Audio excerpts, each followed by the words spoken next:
Grab your Black Phillip, grab something to drink, grab some popcorn. It's time once again for the Witches Movie Coven. Oh, it's going to be a great night. We're a little short on people, lots of things going on, but we're going to introduce... Wow, that was something else. It is going to be a night here with the Witches Movie Coven. So, yeah. Anyways, let's talk about who is here. Heather, why don't you introduce yourself?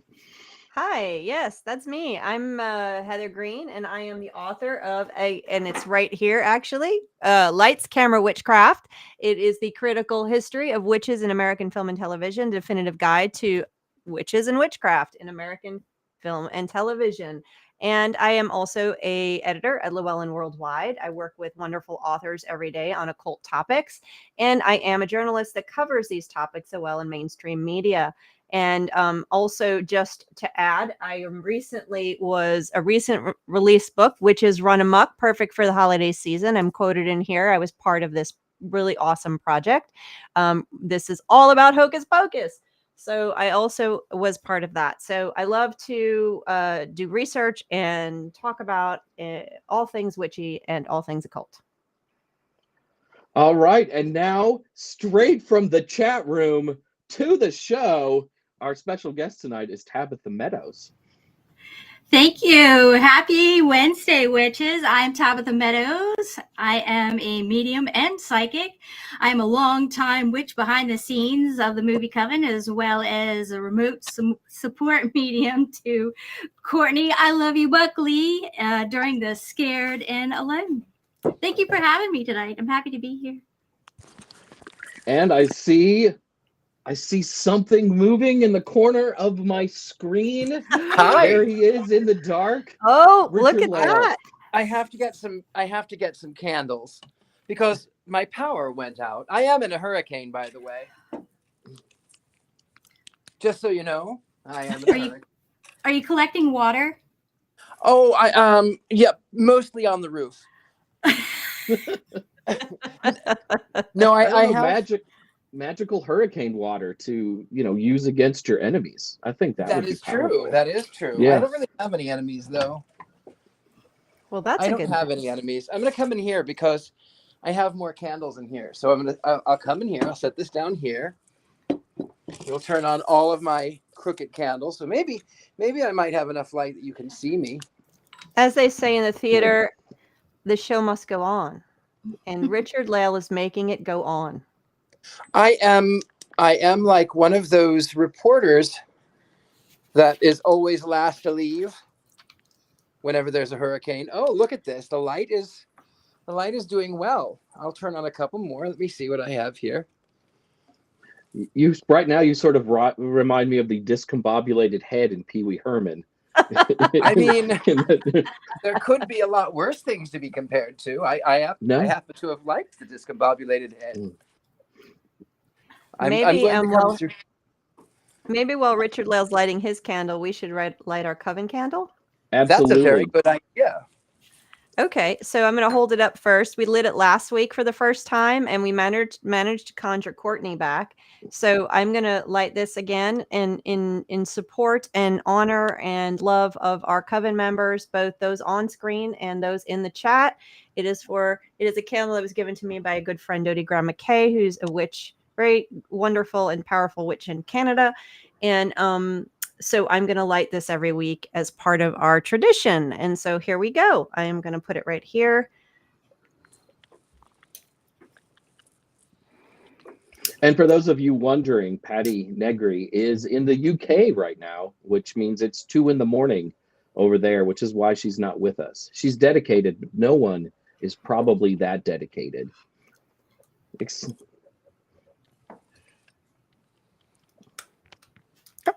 Very nice.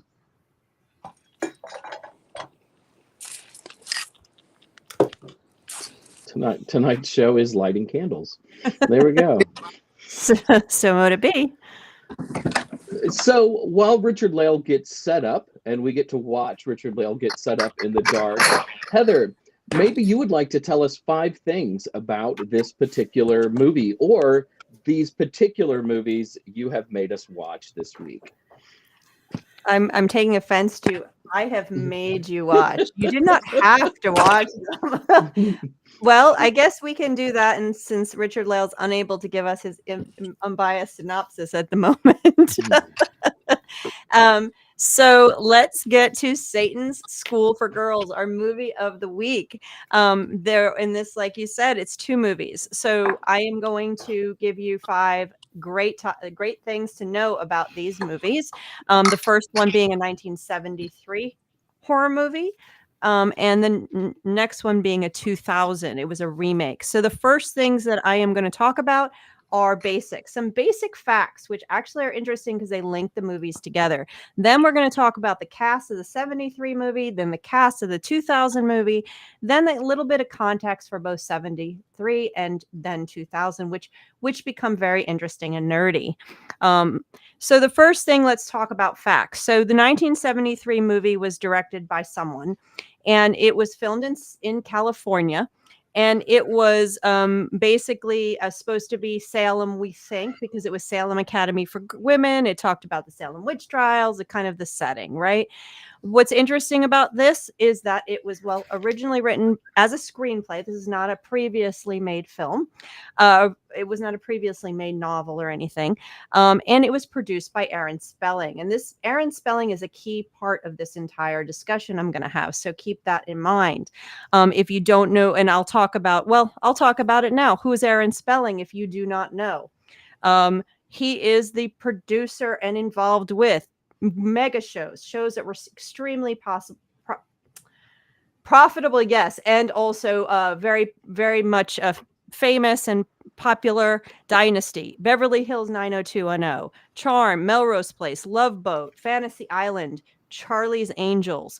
Lots and lots of shows you may have heard of from the 70s, you may have watched through the 80s and into the 90s and beyond. Aaron Spelling is a mega force in this area. So he becomes a key figure. 2000 show directed by Christopher Leach, who you may remember, or maybe you don't remember. Christopher Leach was the director of I Know Who You're Waiting For, or I get it all confused because there's another. Hang on, we did the movie. Not I Know What You Did Last Summer. Hang on a second. It is Christopher. Where's my piece of paper with his name on it? Darn it. There it is. Christopher. I've Been Waiting for You. It's the one we did. It's the one with the Wiccan. We did it a few months ago and nobody liked it. So he also did CSI and Universal Soldier, a bunch of things. Anyway, that's who directed this one. But again, it was filmed actually in Quebec and supposed to be a New England setting. And of course, produced by none other than Aaron Spelling. So we can see this Aaron Spelling flavor coming out in the cast. So moving to number 2, the cast of 1973. Of course, everyone recognizes probably Kate Jackson. She is the dark-haired student, and who eventually is revealed as one of the witches, part of the coven. She, of course, eventually goes on to one of her most famous roles. What she's most known for is Charlie's Angel, which she was in Charlie's Angels from 76 to 79. And she was in a host of other things. Night of Dark Shadows, The Rookies, Bonanza, blah, blah, blah, Scarecrow, Mrs. King. She's in a number of things, but she's when people see her, they think of Charlie's Angels. And then, of course, we can't pass up the young Cheryl Ladd, who also becomes a Charlie's Angels, and she's in this. She's the blonde-haired Jody, I believe, is her name in this one. She was an angel from 77 to 81. So you have 2 of the angels, and again, Charlie's Angels was produced by Aaron Spelling. Just in a couple other notable figures, you have Pamela Franklin, who is in the movie that we all love very much, Necromancy, which was notable because it was one of the first Hollywood films that had an actual witch as a consultant, which was Raymond Buckley. Jason probably knows all about that, right? Right, because I wrote a biography of Raymond Buckley that'll be out next May. Woo-hoo! There you go. Plug, I love Heather. There you go. You're welcome. And also another notable figure was Jo Van Fleet, who was the headmistress in the School for Girls. She actually was a Tony Award-winning actress. And so how she got on this film, probably a favor or something to Aaron Spelling. I'm speculating there, of course, because it was pretty surprising to find somebody who had won Tony Awards in a made-for-TV movie like this. Now let's go to the cast of 2000, moving forward. And that's the piece of paper I keep losing, the notes. So, of course, the most notable character, probably most recognizable character, is Shannon Doherty. During 2000, this was Shannon Doherty's big time. She was in Beverly Hills 90210, Charmed. I mean, she was in so many things from the 80s into the 90s that she was very recognizable, very much why she was in this. Of course, Beverly Hills 90210. Aaron Spelling. So there's a connection there. The other most notable character you have here, well, Kate Jackson is back, of course. And I'm sure, again, a favorite Aaron Spelling to cross over from one film to the next. She is, of course, the headmistress, not a headmistress. This is a real college. So she's a dean, maybe, in this show, in this movie. We also have Daniel Cosgrave, who's also a veteran of Beverly Hills 90210, and probably the next most recognizable character, the second most or most recognizable character, is Taraji Henson. Very young Taraji Henson, who has since been notably one of the she is considered one of the most powerful and successful and talented actresses in Hollywood at this time. She was in Hidden Figures. She was in Benjamin Button. She was in The Curious Story of Benjamin Button or something like that. Curious Case. Case, thank you. Great film. Color Purple, 2023. She's been in a host of things. So she probably is one of the most, or if not, first or second most recognizable character. A very, very young one. So you have to look for it and go, oh, I know who she is. So it's got some good people in it that are notable.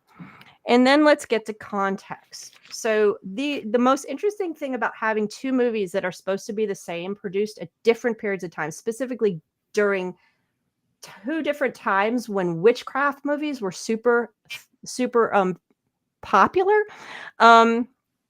is that to look at what's different, what changed, and what's different. That kind of gives you an idea about how witchcraft and the occult were being treated during these two different times. So in the 1973 film, you wind up with a presence of a Satan, and you wind up with the presence of a coven of girls. There's notably, of course, you have Salem being brought into it to evoke that. You have ceremony and ceremonial magic, led by a figure that is like a coven leader figure, a masculine coven leader figure, who is essentially, I don't want to use the word abusing, but using these girls. Very, very normal for the 1970s witchcraft movies. Very much a feel of the ceremonial coven magician type stuff is what's being evoked here.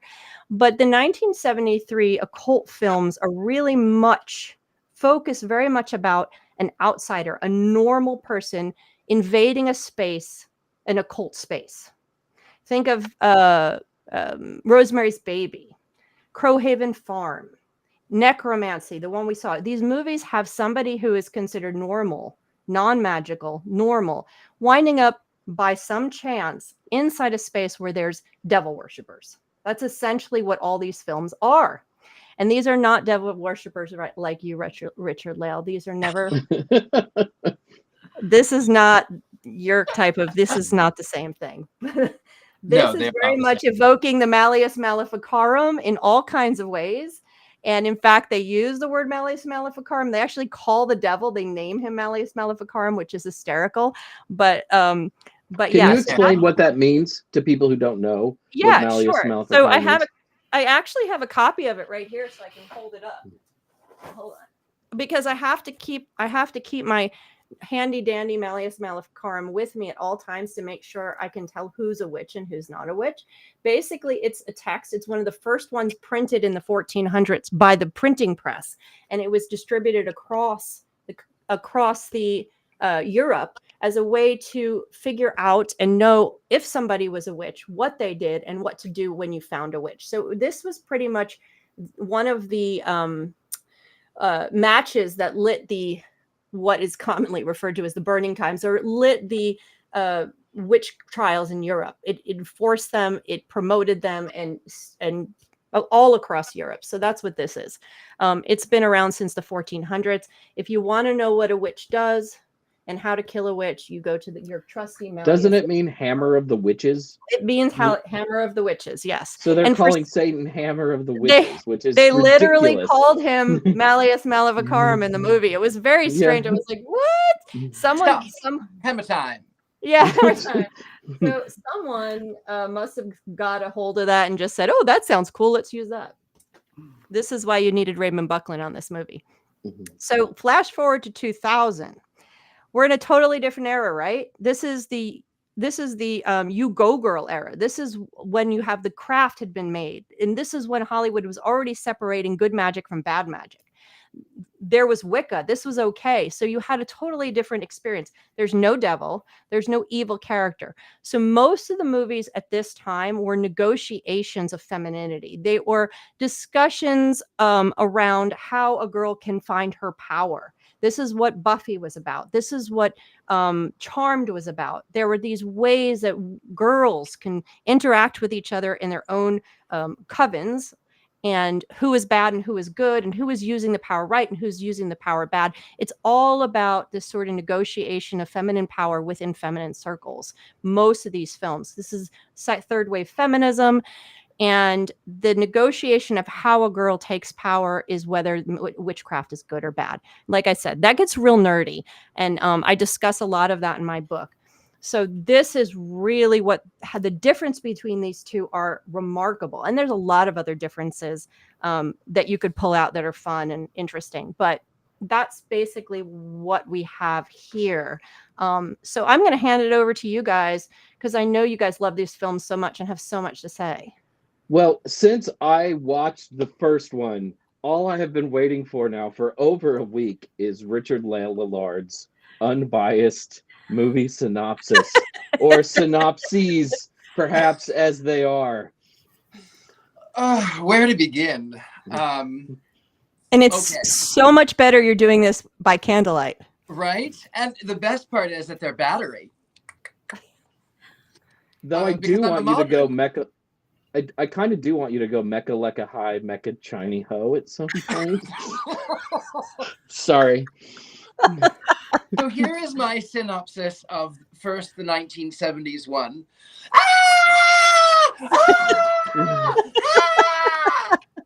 Nailed it.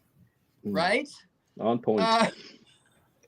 Apparently, there's the school. It's supposed to be Salem, but it's not. It's clearly Southern California, unless somehow Salem, Massachusetts also looks like Southern California. I've lived in Southern California and never in Salem, but I've been to Salem.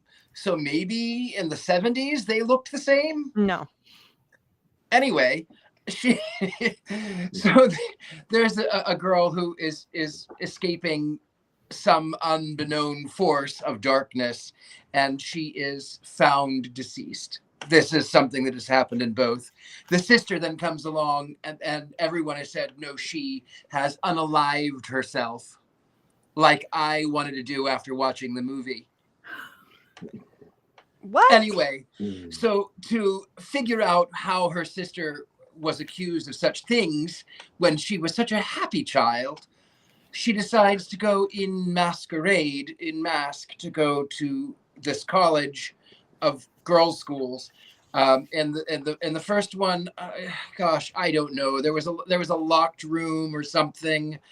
I was trying to watch it, but all I really I wanted to hit the fast forward button, and I didn't.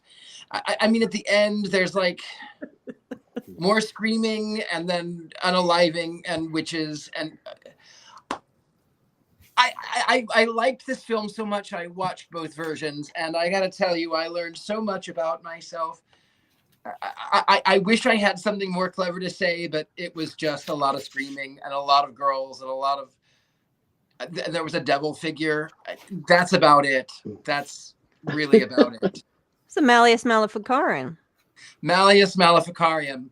I will say, however, Heather, on the fact that you brought up the color purple, I have to tell you about that one because lilac, that color, it looks berry grape on me. I did that on purple.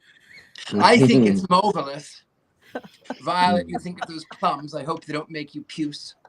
And that's all I am going to say our about drum, our Satan's- snare drum? That's all I'm going to say about Satan's School for Girls, because it was not what I was expecting. It was somehow worse. I'm just, you don't know. I still may vote up. You don't know how I'm going to vote yet. So I'm watching reactions from Tabitha, and she seems to really disagree with your synopsis. So I'm going to throw you right in, right into this, Tabitha. You're What are throwing your me thoughts under on the this film? cauldron. Yes. Actually, I do agree with the 1973 synopsis of that's pretty much what that movie was. I do like the difference in the cinematography from both of them. The 1973 version had more of an up close in your face. It was pretty dark. Whereas the 2000 version had a lighter feel, even though it was dark. I really appreciated that about them. I like that. I think I liked the 2000 version a whole lot better, simply because of I like the way that one ended better. I do have a confession to make. When they kept saying Fallbridge College, I thought that they were saying Baalbridge College, and I thought, how appropriate to bring. Go ahead. I'm sorry. Oh, I was just thinking how much better I liked the first movie because it was 20 minutes shorter. And I really appreciated that. I think the second movie, and I think you tapped into something, Tabitha. There was much more. There was so much more going on. It really felt like Beverly Hills 90210 meets Charmed. Like it was like the two of them pushed together. And it had so much more going on. You had the love story, you had this different characters, you even had more people. There was actually people at that college. At the other one, it was very concentrated. The only things shown on screen were the things necessary for you to see. And it was very limited. Those were functions of that decade, the differences in the way they filmed these TV movies and what they were doing, which is really interesting. Again, it gets way into the nerdy area of film geek stuff. I did like the cinematography. I can attest. I liked the cinematography of both for different reasons. I just wish that the films would have not been those films. I as an artist who loves, unlike our beloved Courtney Buckley, I love films from the 70s most of the time. I don't really like films from the 2000s, but it was visual. It was interesting. I can say, but yeah. I tried. I pulled a Patti and I watched it on my phone, and then I tried to watch it on the computer, and I was like, it's just more screaming and tunnels, and I really could not get into these films. I kept hoping that there would be a real devil and in the second one, to hell. Well, there was a real devil in the first one. Yes, that is correct. Yes. And he turns to smoke or something. I don't know. And this is one of those things where, according to Patti, I should have been on some edibles or something by watching. Well, what of that shadow figure that shows up in the one in 2000? I had to laugh about that too, because when he opened his mouth, he had all these gnarly teeth. So the first thing I thought was that song, the Baby Shark song is terrible. But I'm going, it's like Satan Shark, do. So funny. I didn't like in the second one that they felt the need to create such a romantic story between. I thought it was sort of, for something that was trying to be feminist, it was sort of the opposite of you need this man to come in and help you, even though he's part of the ordeal. He's somehow dating the other one, but he's not, and he feels remorse. I felt like that was a little bit of a letdown. I liked that the second one actually had occult stuff sort of in it. The rituals looked more like kind of things that we might do. They sort of took the sound of a lot of rituals and books from that period, the these, the thous, while they were doing the rituals, though they didn't actually crib from like a Buckland's Big Blue Book or a Scott Cunningham, but they kept sort of that language that a lot of us are used to from 1999, 2000, which I thought was interesting. And then for these characters to actually have occult powers in the second was a big difference than the first, where mostly they're just sort of walking around, all 12 of the people in the film, in the school that has 15 people perhaps in it. And then the second one, you know, they're turning into wolves, they're playing with fire. It's really different in that sense, though they are the worst special effects I think I have ever seen in anything. Like embarrassingly, hilariously bad. So I'm looking up in my book. It's what's interesting is so as I said earlier, a lot of these teenage sort of school films were made in the later part of the 70s after, and for TV, just like this one was after Carrie was successful. Sort of this, so it was an anomaly for this period of time to have a school setting, a young school setting at this during this early 70s.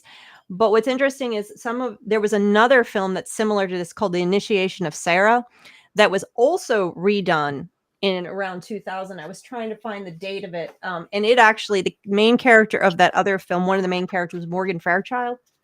And she appears in the 2000 version as well. So they did, I always forget which film is which when I'm thinking about which one is which. But The Initiation of Sarah, I think, and I'm just looking it up, was 2000. I want to say 2001, 2002, something like that. A similar parallel, because producers saw that witchcraft was popular again. And again, just like after Carrie became popular with teenage supernatural stuff, a host of films were made. After The Craft became popular, there was a host of teenage films. And so Initiation of Sarah was another one, just like Satan's School for Girls, that was redone and remade at this point. We can always add that to the list if all of you guys, all y'all want to watch another one, another pairing, we can do it. I think after this pairing, we may need a year to recover to appreciate The Initiation of Sarah fully. I really feel that way. You know, like we should watch it, but maybe in 2025. Well, our list I is thought you were already going to say in played 20 or 20 years, 20 or 25 years. Or maybe 2045. I'm not going to fight. I'm not going to fight. We I like watched how another. Oh, Sorry, go ahead, go ahead. Tabitha. No, right. I was just thinking about I like how they handled some of the scenes since it was made for TV, particularly like the multiple person love scene with the tree. I thought that was quite interesting. Multiple person love scene with the tree. Yeah. Yeah. I'm trying to remember that scene. Yeah, I think I've already repressed that. Yeah. Well, I know that In the second film or the first film? The second film. Okay. Oh, you're talking about when two of them are trying to seduce him? Yeah, and she's like in this dreamlike state, and she's walking along. She comes upon the tree, and it has the pentacle on it, and there's people like wriggling and riling all over it. So simulating a multiple people love scene. Okay. I've blocked that. That's so weird. I can't remember it, but I know the tree and I remember the sort of sequence, but okay. Yeah, I just think it's kind of an important thing because a lot of people out there have these ideas of what Satan worshipers do, and those types of things are something that comes up. So it was interesting to see the way that they handled that in the second movie. You know, you bring up something, Tabitha, while I was watching the second movie. In the early 90s, I would watch some like weird Christian television, and I continued that for quite a while. And I would watch the Satanic Panic television. And a lot of it really peaked after the Satanic Panic was done, but all of these books were coming out. They were making videos, and you would see these guys with mullets pointing at trees with pentagrams carved into them and trying to talk about what they thought witches and Satanists did. And the second movie really reminded me of that. Like the rituals and stuff had come straight out of a 1996 straight to VHS Pentecostal video about Cliche Satanic land. Panic. Yeah, cliche land completely. You know, everything is a giant pentagram everywhere. Absolutely. And it wasn't too far off. I mean, they still were using this. There's a number of movies that play into that at this, even at 2000. But the difference is they have Shannon Doherty's character, who had clearly, they show her having these natural abilities growing, but she turns away from it. And she still has, and she uses the power for good, which is, this is the Craft. This is coming out of what we saw in the Craft, coming out of what X-Files was teaching, coming out of Charmed. That's why this is and the supernatural weird aspects of it. That's why I kept thinking, oh my God, this is 90210 and Charmed have a love child. It's love child, because it really felt at the beginning more like 90210 and the love story and the kids and the school and all this stuff. And then all of the end felt more like Charmed with the dog. Did she really use her powers for good, though? Because at the end of the film, she just murders everybody.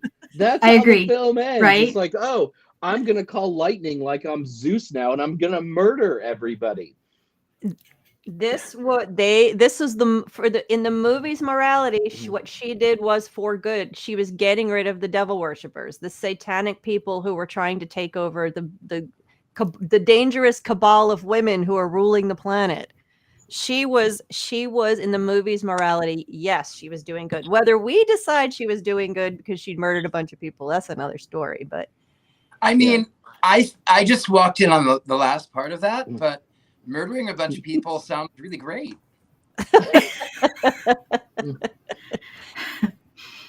Ritual sacrifice. All I could think of, like, no, she's not like the best person now. She's as bad as anybody else, just killing people left and right. Though I will say another thing about that scene. When it's starting, like she walks into, I think, like a decrepit old building, right? And it's like, oh, haunted house. And then look, I got like little signs. And then all of a sudden she walks into this giant room out of Harry Potter where like the Satanists have set up everything. And it's like, how did that get here?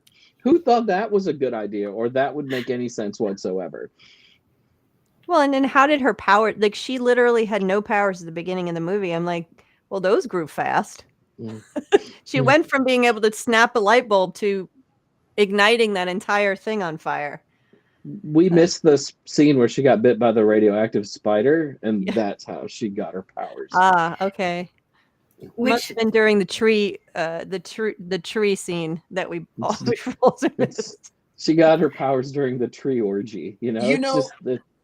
The good thing about being in love with trees is the constant wood. Yes. We need a snare drum. Never mind. So that was there was some issues with it, but it was a made for TV movie. So was the other one. You're not going to get the Rosemary Babies. You're not going to get Carrie. You're not going to get the tightness and beauty and cinematic beauty and the storytelling quality and depth that you get in the good occult films from the 70s or the good occult films. Well, I don't know if there are any in the 90s, but the better occult films of the 1990s. I want to say just 3 or 4 months ago, though, we watched another made-for-TV movie, and that portrayed witchcraft in a pretty positive light, and you and I both liked it, and so I'm kind of comparing and contrasting the 1970s '73 version of Satan's Schools for Girls with that '79 movie that we watched, which I can't remember the name of, which drives me crazy. But it was like a positive portrayal of witchcraft in a time when you didn't see that, and it did have higher production values than what we see in the Aaron Spelling '73 film. Are you talking about Midnight Offerings? That was yes, 1980.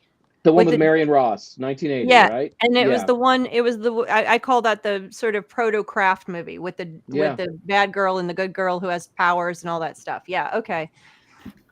Yeah. Unfortunately, that one is hard to find where you can really see how much better it is. It actually is it actually isn't a bad movie. I enjoy that movie, and I think it's very interesting. So, that was 1980. This was done during the witchploitation period of time when they were just making occult films like mad because it was so exciting, because the rating system was here. They didn't have regulations. They could do all the things. So you had all these exploitation films. So a lot of them are bad. Even the ones that aren't made for television are really bad. They're juicy. They're so much fun to watch, though. Oh, I love watching those bad 70s witch films. Is there any historical legacy for these two films? You know, we like, you and I are both history nerds, Heather, Right. so we think about this a lot. And I've never really heard of Satan's School for Girls until we decided to watch it. Does this have a cult following? Did it influence anything? No. No. This is just one of those. This is just one of those type of films that kind of got thrown into the pot because it was a popular theme. They're not all. There's tons of them like this, especially in the early 70s. Periodically in the late 70s with the teenage films, and then again in the 90s. Look how most of that was television, but when a theme is popular, a subject is popular, Hollywood goes all in. What about Good, the bad, craft? What about the craft? Would you say that the 1973 film had a little bit to do with what happened in the craft? The 1973 version had something to do with Could it have movie The influenced the craft? Could it have influenced the craft? Could it? Because it. I mean, you've mentioned it once, but it felt like that a little bit to me. It had a craft feel with the four and then needing the fifth of the five girls, and Shannon Doherty's character being like the fifth element. So yeah. Certainly, the second movie is a rip-off of The Craft in a lot of ways, or an attempt to rip off The Craft. Yeah. Is it Richard-Lael? Is everything okay there? Are you out in the storm right now? I'm still in I moved to my parlor, but the storm is right over me. You want to go outside and show us? Yeah. I can. Do you want to see? Yes, we do. Okay, let's find out. I feel like those people that there's a tornado. Oh, I'm gonna go stand on the front porch. Okay. NTM. My There's favorite no place like home. I always love the Weather Channel people outside in the hurricane, getting ready to get blown away. Yeah. Okay, let me just see.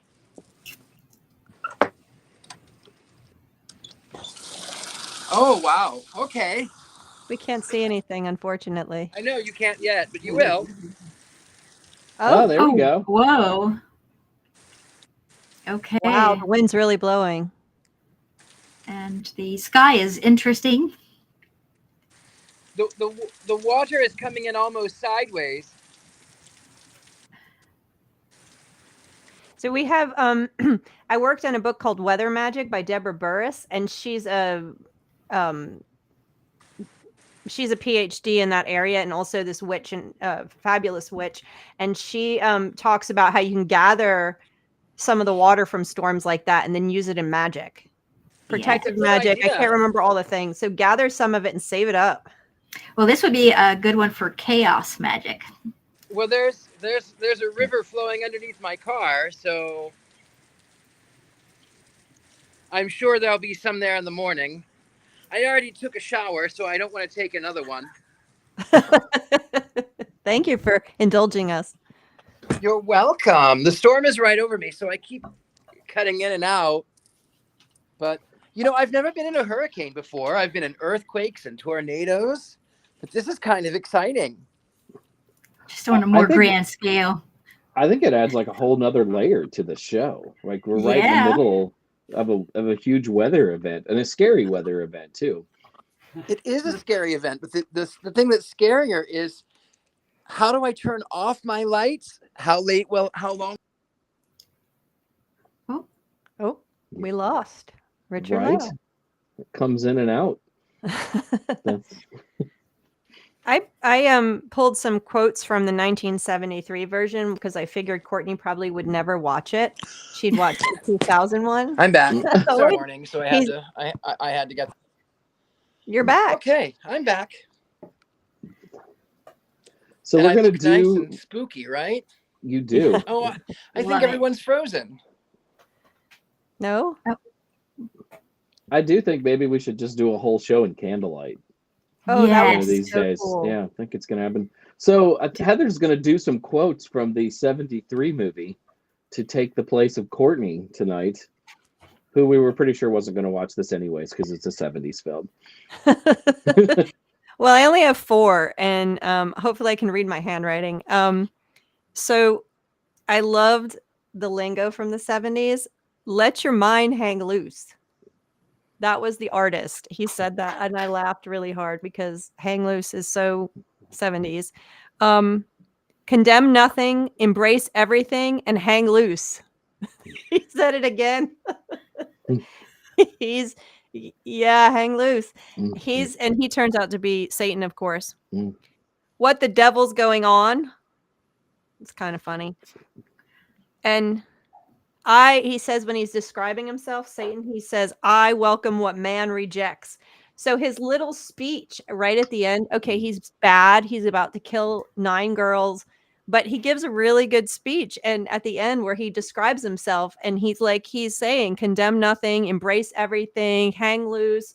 He's so describing the concept of Satan. And then when he says at the end, I welcome what man rejects, it's a great little speech that actually rings true. Of course, he turns out to be he's killing young women and all the other negative stuff around it, but he actually has some good language in there. So those are my little quotes that I pulled. I welcome what man rejects. I'm almost wondering if they had went out and bought LaVey's Satanic Bible or something for inspiration, because it very much sounds like something LaVey would have said in that particular book. Yeah. Absolutely. It wasn't, I looked, there's no credits to it, but LaVey and all his stuff was all over Hollywood in the 70s. It was super, super popular amongst actors and actresses and other people in Hollywood. So absolutely, I would not be surprised. Yeah. Hang loose, everybody. So Tabitha, what's it like being in the show from the chat room to the show? It's a different level. I'm not as much of a participant in the realm of wording, and you're lovely. You are. So are you, Richard-Lael. I'm so glad to finally be able to work with you. I love you so much. Well, the feeling's mutual. It's absolutely mutual. Yeah, Heather and I'll just leave now, and you two can just do whatever it is that you're doing, and we'll just go. You're doing great, Tabitha. Thank you for joining us. Oh, thank you for having me. This is so awesome. You get to see how the sausage is made in the back. I mean, and also you get to find out that we do not have good appetizers in the green room. I've been complaining about that for a long time. I mean, you know what? I have to admit, though, the cats that we serve are delicious. We eat the cats. We're eating the dogs. We're eating the pets.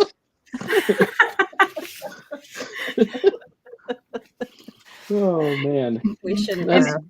I'm actually in the. I don't know if you can see behind me. I'm in the Fallbridge College there. There's a hallway. You are back there behind me. Yeah, and there's just as appropriate. many students behind you as there were in Look the at that. movie too. Look at that spooky one behind me there. That's something that occurs quite often. So In Fallbridge College. in my house, Oh, Oh, I think I spend more time with the unalived than the living. wow. I understand ha- that very well. I understand Yes. that one very well. any haunted dolls we should know about, Tabitha? I have no haunted dolls, but we have tons of haunted objects because my partner used to go help people clean out their belongings when they were at the end of life. So he would end up with their things. So we have haunted clocks. We have gadgets for the kitchen.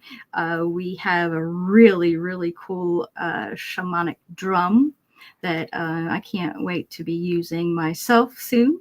But yeah, and we have a plethora of spirits in our abode. Particularly, there's this lady who lives with us. She's an elderly lady, and we love her, but she's quite grumpy. So if you are picking up on her, everybody normally does, Richard-Lael. Yeah, she's quite fun to live with. I'm just curious about the possessed drum, like because you could like start using it, boom, boom, boom, and then there'd be a counter rhythm from the spirit in the drum, and you'd get like double the drumming at the same time.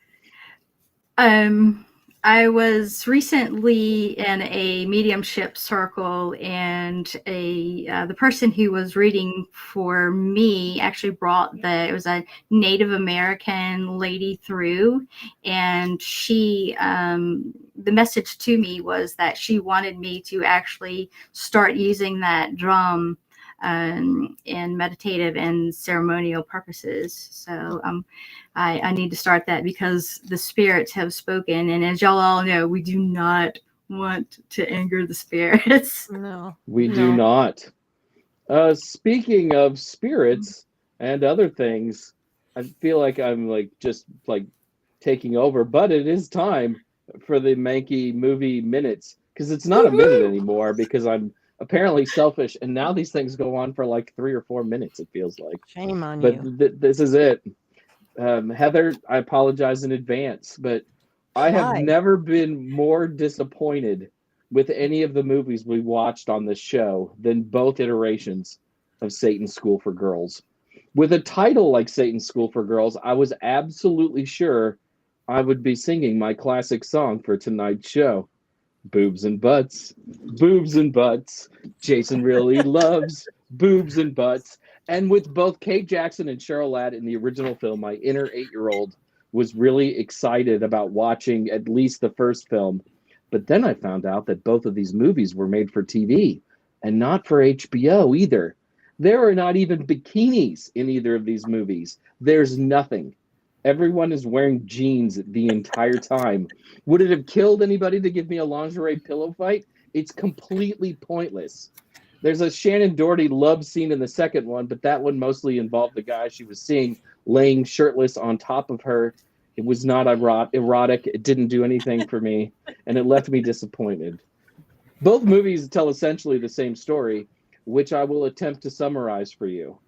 Some girls worship Satan. Also, nothing really happens. The end.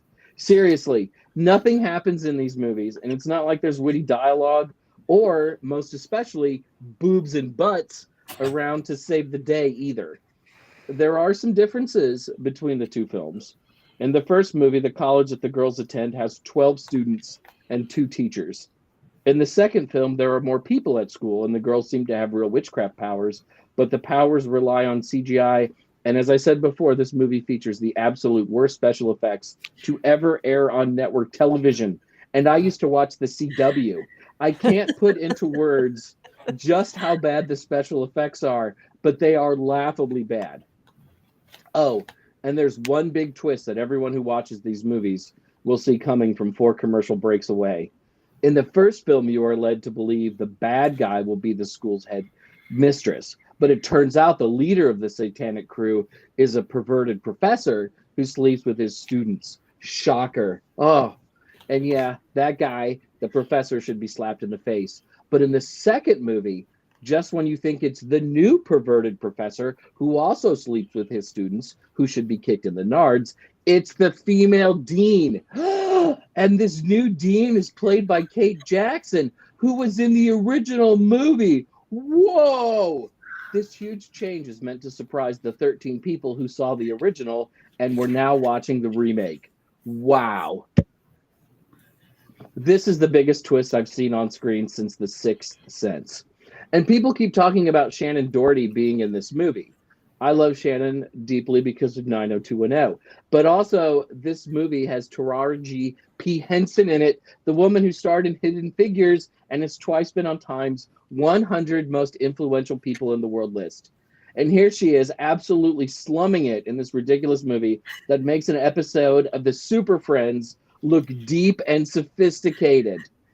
I wanted to watch Bluey. I'm surprised Henson hasn't destroyed every copy of this film, physical and digital. And if she asks me to help her do so, I will sign right up. Boom. There's your minute. Here comes the fake lightning. Yeah.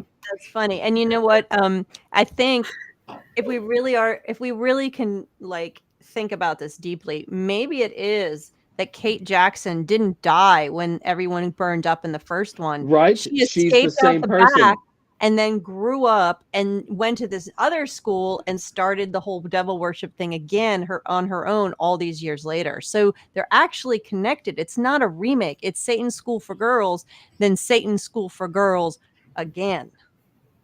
1 and 2. You know what's amazing about saying.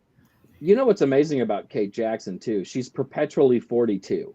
She was is. 42 in the 1973 movie. She looks like she's 42 in the 2000 movie. Like, she just doesn't age. I think she was 42 in Charlie's Angels. Yes, like, you know, once she hit 14, all of a sudden she became 42 and then just rode that for the next 30 some odd years.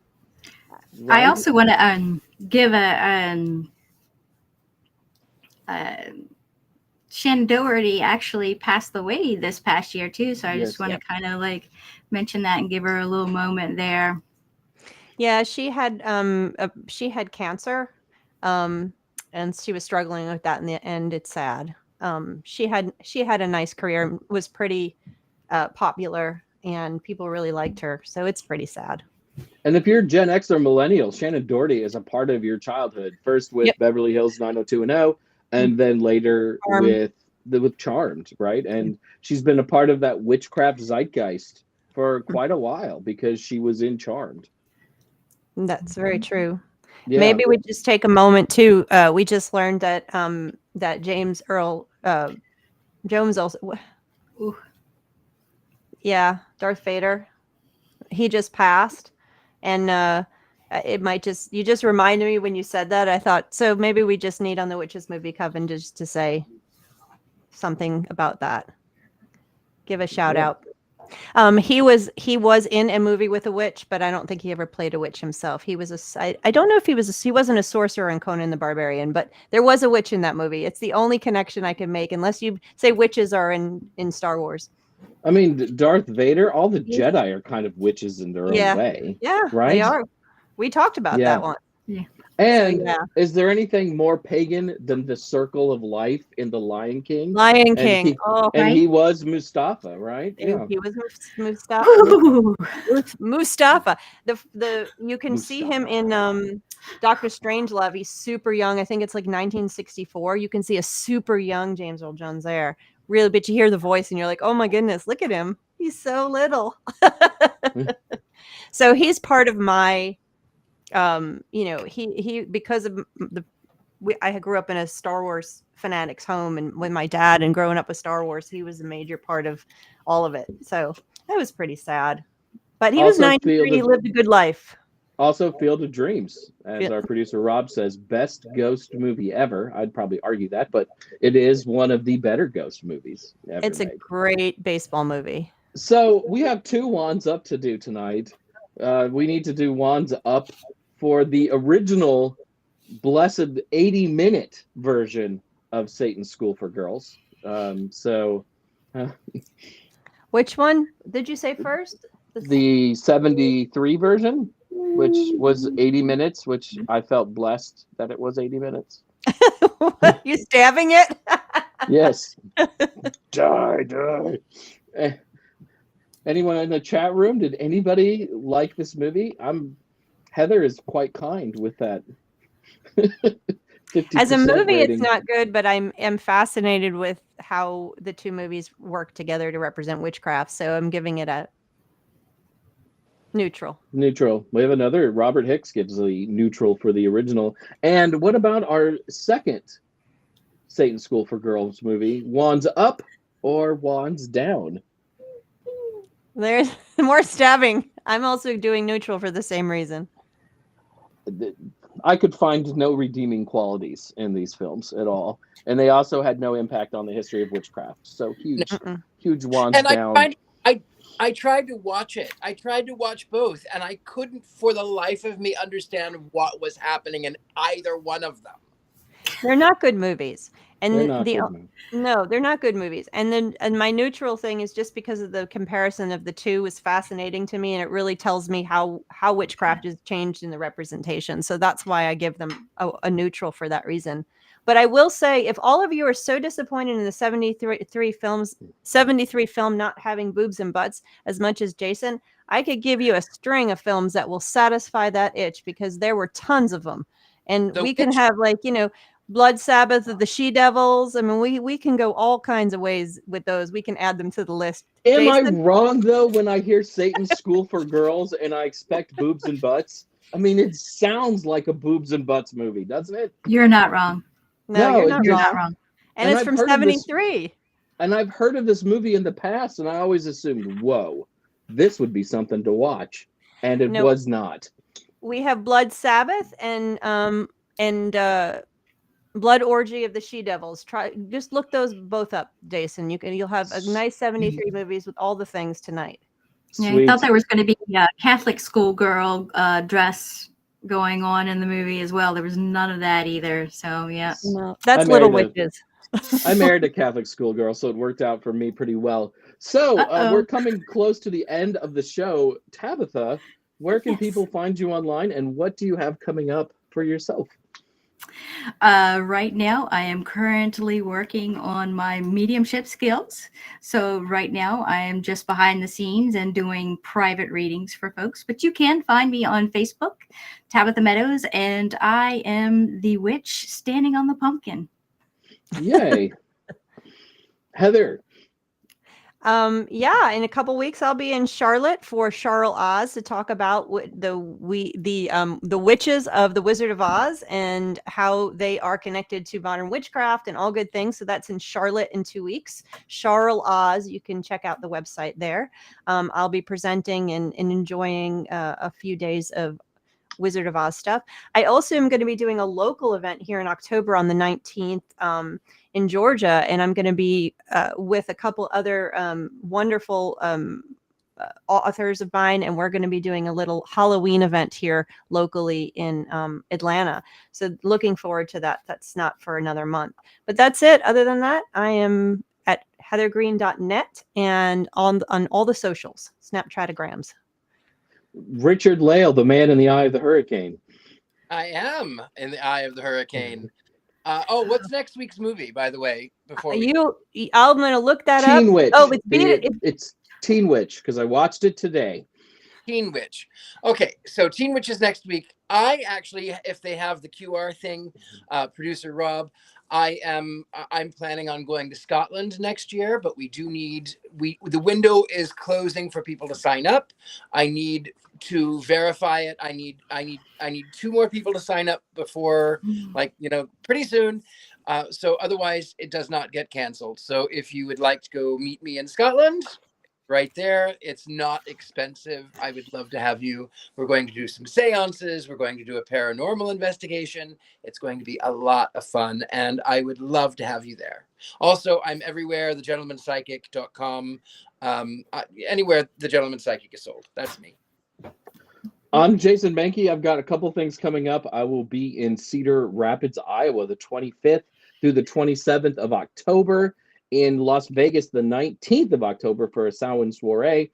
And then again in Vegas on the 16th for Las Vegas Pagan Pride. This is my last live show for a month because I'm going on vacation a week from tomorrow.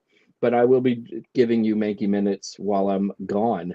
Now, Thank goodness. with all of that, and that's my latest book, which will be out next spring. So I'm done talking about myself. There's only one thing left to do, and that's cackle. Tabitha, you get to cackle with us.